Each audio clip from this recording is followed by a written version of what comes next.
Jeanne-Marie Rousseau adjusted her pearl necklace as she descended the marble staircase of the luxurious Villa des Roses, her evening gown rustling softly in the silence of the occupied French countryside. At 31 years old, she appeared to be exactly what German officers expected to see, an elegant French socialite who had adapted successfully to life under Nazi occupation, hosting lavish dinner parties and maintaining the sophisticated lifestyle that wealthy collaborators enjoyed throughout Vichy France. But beneath her carefully constructed facade, Jeanne-Marie harbored a secret that would determine the fate of Operation Overlord and potentially change the outcome of World War II. The villa had belonged to her family for 3 generations, a sprawling estate in the Pas-de-Calais region that commanded sweeping views of the English Channel coastline. When German forces occupied France in 1940, military commanders had requisitioned the property as a headquarters for coastal defense operations, allowing Jeanne-Marie to remain as a tenant in exchange for hosting social gatherings that provided entertainment for high-ranking Nazi officials stationed throughout the region. What the Germans did not realize was that Jeanne-Marie Rousseau was actually Captain Jean-Marie Dubois of the French Resistance, a highly trained intelligence operative who had been carefully positioned to gather information about German defensive preparations along what would become known as Hitler's Atlantic Wall. Her real identity had been constructed through an elaborate deception operation coordinated by British Special Operations Executive and the French Resistance, complete with fabricated family history, social connections, and personal background that had withstood 3 years of German security investigations. The transformation from resistance fighter to society hostess had required extraordinary psychological discipline and acting ability. Jeanne-Marie had to suppress every instinct for defiance and rebellion, instead cultivating relationships with Nazi officers who represented everything she despised about the occupation of her homeland. She laughed at their jokes, listened to their stories about military service, and created an atmosphere of sophisticated hospitality that encouraged German commanders to speak freely about military operations and strategic planning. Her intelligence gathering had begun slowly in 1941, with routine observations about German troop movements, supply convoys, and construction activities along the coastline. But as the war progressed and Allied invasion planning intensified, her reporting became increasingly focused on specific information that would be crucial for amphibious assault operations, beach defenses, artillery positions, communication networks, and the locations of reserve forces that could be deployed to counter an Allied landing. By early 1944, Jeanne-Marie had become one of the most valuable intelligence sources in occupied Europe, providing detailed information about German defensive capabilities that was being incorporated directly into Allied invasion planning. Her reports reached the highest levels of British and American command, influencing decisions about landing beaches, timing, and tactical approaches that would determine whether Operation Overlord succeeded or failed catastrophically. What would you do if you had to maintain a perfect deception while your enemies planned to defend against your allies' invasion? The intelligence breakthrough that would change D-Day history began on March 15, 1944, when Jeanne-Marie hosted a dinner party for newly arrived German officers who had been assigned to strengthen coastal defenses in preparation for the expected Allied invasion.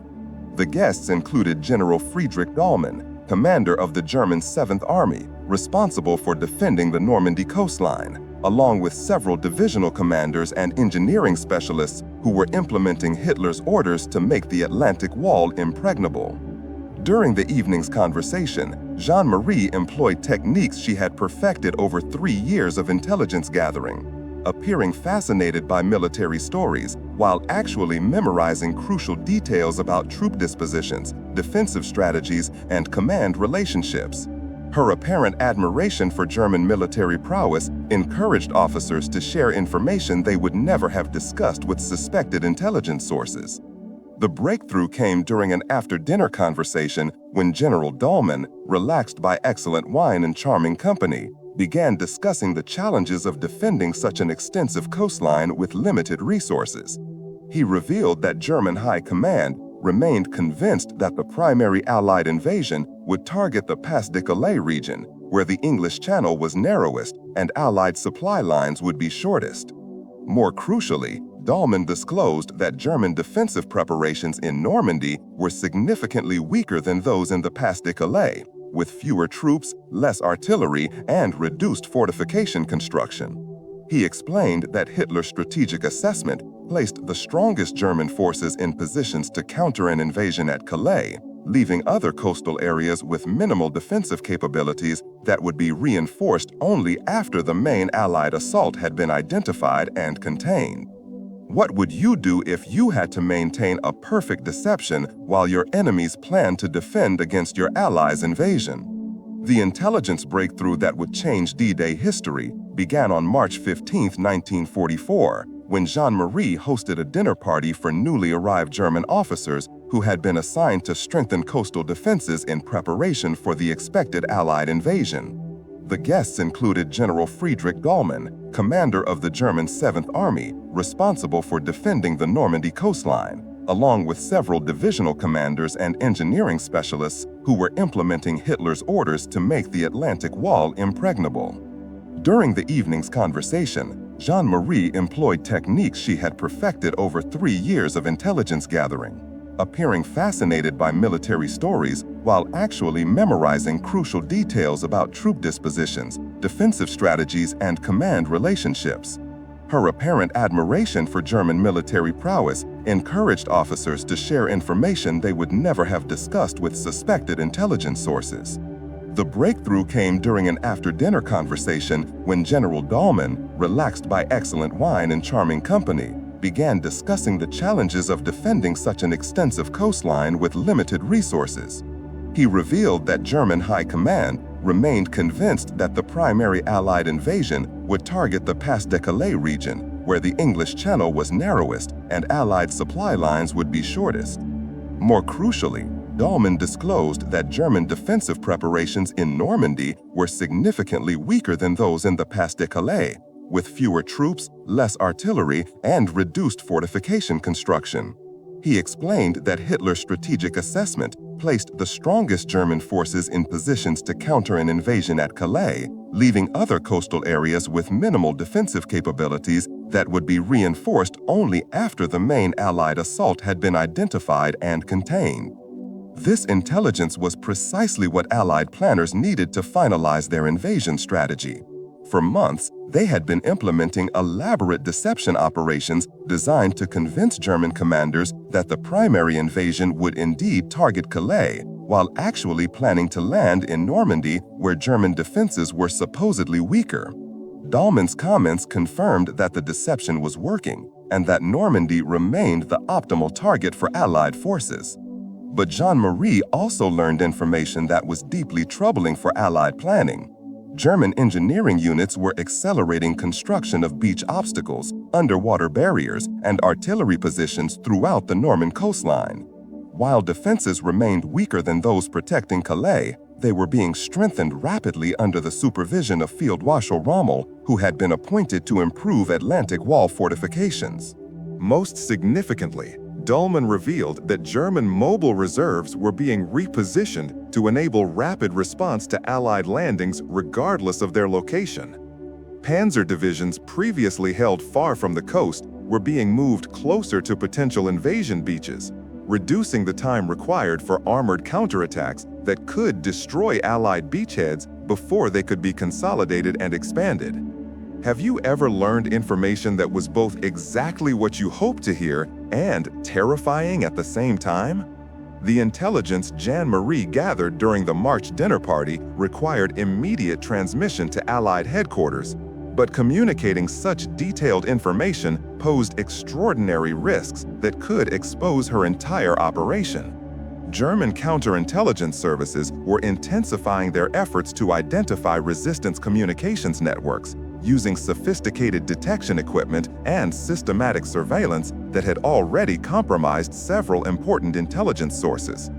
Jeanne-Marie's communication method reflected the elaborate security procedures that had protected her identity for 3 years. Rather than using radio transmissions that could be intercepted and decoded, She employed a complex system involving coded messages hidden in routine business correspondence with her supposed wine merchant in Switzerland. The merchant was actually a British intelligence operative who forwarded her reports through secure channels to London. The coded message describing Dahlmann's revelations filled 12 pages of routine business correspondence discussing wine selections, pricing arrangements, and delivery schedules. To German censors reviewing mail from occupied territories, the letters appeared to be normal commercial communications between a wealthy French socialite and her Swiss supplier. But the coded information provided Allied planners with detailed intelligence about German defensive capabilities and strategic thinking that would influence every aspect of invasion planning. The response from Allied headquarters was immediate and dramatic. Within 48 hours of receiving Jeanne-Marie's intelligence, British and American planners were modifying invasion timelines, adjusting force allocations, and refining tactical procedures based on the information she had provided. Her reports confirmed that Normandy remained the optimal invasion target, while also revealing German improvements that would require enhanced Allied preparations. More importantly, her intelligence indicated that the massive Allied deception operation known as Operation Fortitude was successfully convincing German commanders that Calais remained the primary invasion target. This meant that Allied forces would face reduced German resistance during the critical first hours of the invasion, when beachheads were most vulnerable to armored counterattacks that could drive amphibious forces back into the sea. But Jeanne-Marie's success also increased her personal danger dramatically. German security services had detected increased resistance communications activity in her region and were implementing enhanced surveillance procedures designed to identify intelligence sources. Her continued access to high-level German military gatherings made her both invaluable as an intelligence asset and increasingly vulnerable to exposure as counterintelligence investigations intensified. The crisis came in April 1944, when the Gestapo arrested several resistance operatives who possessed information that could potentially compromise Jeanne-Marie's cover identity. Under torture, one of the captured agents revealed details about intelligence gathering at German social events, though he did not specifically identify her as the source of information. The investigation created immediate danger that required careful management to protect her operations while maintaining her access to crucial intelligence. Share your thoughts in the comments below about operating under such extreme danger when discovery meant certain death. Rather than evacuating Jeanne-Marie to safety, Allied intelligence decided that her continued access to German military planning was too valuable to abandon, especially as D-Day preparations reached their final stages. Instead, they implemented enhanced security measures designed to protect her operations while providing additional intelligence that could influence last-minute invasion planning. The protection operation required extraordinary coordination between British SOE, French resistance networks, and Allied military intelligence. False information was planted to redirect German security investigations away from Jeanne-Marie, while alternative intelligence sources were activated to provide cover for her reporting activities. Most importantly, her communication procedures were modified to reduce the risks of detection while maintaining the ability to transmit crucial information. Jeanne-Marie's final major intelligence coup came during a May 1944 reception celebrating Rommel's birthday, attended by virtually every important German commander responsible for defending the Normandy coastline. The gathering provided unprecedented access to German strategic thinking during the final weeks before the Allied invasion, revealing last-minute changes in defensive preparations that could significantly affect invasion success. During the celebration, Jeanne-Marie learned that German commanders remained convinced that any Allied invasion would be accompanied by massive airborne operations designed to secure strategic objectives inland from the landing beaches. This intelligence confirmed that Allied deception operations had successfully misled German planners about invasion tactics, creating opportunities for surprise attacks that could achieve strategic objectives before German forces could respond effectively. More crucially, she discovered that Rommel and other German commanders were engaged in heated disputes about how to respond to Allied invasion attempts. Rommel favored immediate counterattacks designed to destroy Allied beachheads before they could be consolidated, while other commanders preferred allowing Allied forces to advance inland where they could be encircled and destroyed by coordinated German operations. The strategic disagreement among German commanders meant that their response to Allied landings would likely be delayed and uncoordinated, providing additional time for Allied forces to establish secure beachheads and begin advancing toward strategic objectives. This intelligence was immediately incorporated into Allied planning, influencing tactical decisions that would prove crucial during the first critical days of the invasion. Jeanne-Marie's final intelligence report was transmitted on June 3, 1944, just 3 days before D-Day was scheduled to begin. Her message confirmed that German forces in Normandy remained weaker than those defending Calais, that German commanders continued to expect the primary invasion in the wrong location, and that German response capabilities were compromised by strategic disagreements among senior officers. The intelligence she had provided over 3 years of incredibly dangerous operations had fundamentally shaped Allied invasion planning, contributing to strategic decisions that would determine whether Operation Overlord succeeded in establishing the second front that was essential for defeating Nazi Germany. Her courage and skill had provided crucial advantages that would save thousands of Allied lives during the most important military operation of World War II. Let us know in the comments what you think about the incredible courage required for such long-term deception. When D-Day began on June 6, 1944, the Allied invasion succeeded beyond the most optimistic predictions of military planners, largely because German defensive responses were exactly what Jeanne-Marie's intelligence had indicated they would be. German forces in Normandy were indeed weaker than those defending Calais. German commanders were confused about Allied intentions and delayed their responses, and German strategic disagreements prevented coordinated counterattacks that could have destroyed Allied beachheads. The success of D-Day validated every aspect of the intelligence operation that Jeanne-Marie had conducted at enormous personal risk for over 3 years.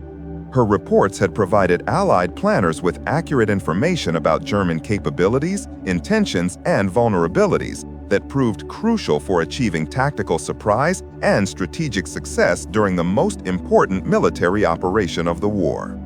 But Jeanne-Marie's contribution to Allied victory remained completely classified for decades after the war ended, known only to a small number of intelligence officials who understood the crucial role that individual agents had played in achieving D-Day's success. Even her true identity was protected, with official records identifying her only by code names that revealed nothing about her personal background or specific contributions. After the successful establishment of Allied beachheads in Normandy, Jeanne-Marie was evacuated from occupied France through elaborate escape networks that took her through Switzerland to Britain, where she could finally abandon her dangerous cover identity and return to her authentic role as a French resistance officer. The psychological relief of ending 3 years of constant deception was overwhelming, but it was accompanied by lasting effects from the stress of maintaining perfect performance under conditions where any mistake would have resulted in torture and execution. Jeanne-Marie's post-war life was complicated by her inability to discuss her wartime achievements or explain the specialized skills she had developed during her intelligence career. Like many SOE operatives, she faced the challenge of returning to civilian life after years of work so secret that its existence couldn't be acknowledged publicly. She found employment as a translator and interpreter, using her language skills and cultural knowledge in ways that provided meaningful work without revealing her intelligence background. The full extent of Jeanne-Marie's contributions to Allied victory only became public in the 1970s, when British and French governments finally declassified selected information about SOE operations in occupied Europe. Historians studying the newly released documents were amazed by the sophistication of wartime intelligence operations and the crucial role that individual agents had played in military successes that had seemed to result from superior Allied planning and resources. In 1974, 30 years after D-Day, Jeanne-Marie was finally awarded the Croix de Guerre by the French government and the George Medal by Britain in recognition of her extraordinary service during the war. The ceremonies were emotional occasions that brought together surviving SOE operatives, French resistance veterans, and military historians who understood the true significance of intelligence operations that had remained secret for decades. Jeanne-Marie's story became a subject of intense historical interest as researchers gained access to additional classified documents that revealed the full scope of her intelligence achievements. Her 3-year operation was recognized as one of the most successful long-term deception missions in military history, demonstrating how individual courage and skill can influence strategic outcomes that affected the entire course of global conflict. The villa where Jeanne-Marie had conducted her intelligence operations was eventually converted into a museum commemorating the French resistance and SOE activities in occupied Europe.